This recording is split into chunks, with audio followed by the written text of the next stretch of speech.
Chapter 21. The men of Israel had sworn an oath at Mizpah.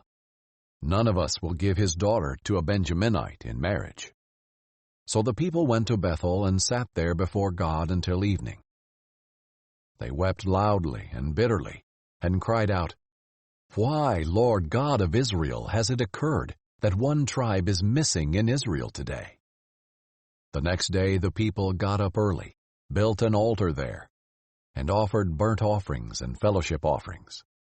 The Israelites asked, "Who of all the tribes of Israel didn't come to the Lord with the assembly?" For a great oath had been taken that anyone who would not come to the Lord at Mizpah would certainly be put to death. But the Israelites had compassion on their brothers the Benjaminites, and said, "Today a tribe has been cut off from Israel.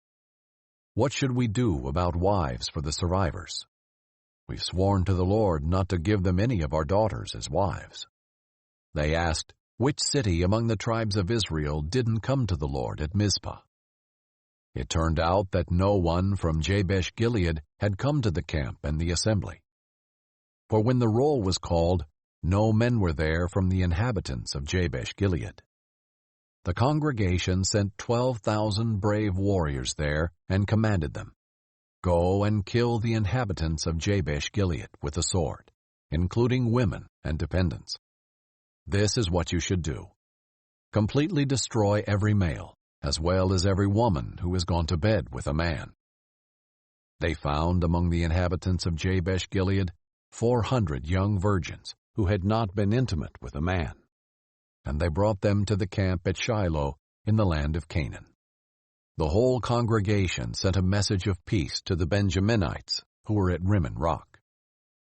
Benjamin returned at that time, and Israel gave them the women they had kept alive from Jabesh-Gilead, but there were not enough for them. The people had compassion on Benjamin, because the Lord had made this gap in the tribes of Israel.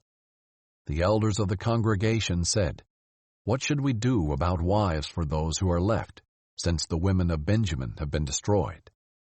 They said, "There must be heirs for the survivors of Benjamin, so that a tribe of Israel will not be wiped out. But we can't give them our daughters as wives." For the Israelites had sworn, "Anyone who gives a wife to a Benjaminite is cursed." They also said, "Look, there is an annual festival to the Lord in Shiloh, which is north of Bethel, east of the highway that goes up from Bethel to Shechem, and south of Lebonah." Then they commanded the Benjaminites, "Go and hide in the vineyards, watch, and when you see the young women of Shiloh come out to perform the dances, each of you leave the vineyards and catch a wife for yourself from the young women of Shiloh, and go to the land of Benjamin. When their fathers or brothers come to us and protest, we will tell them, 'Show favor to them, since we did not get enough wives for each of them in the battle.'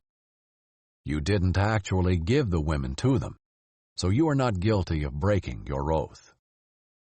The Benjaminites did this, and took the number of women they needed from the dancers they caught. They went back to their own inheritance, rebuilt their cities, and lived in them. At that time each of the Israelites returned from there to his own tribe and family.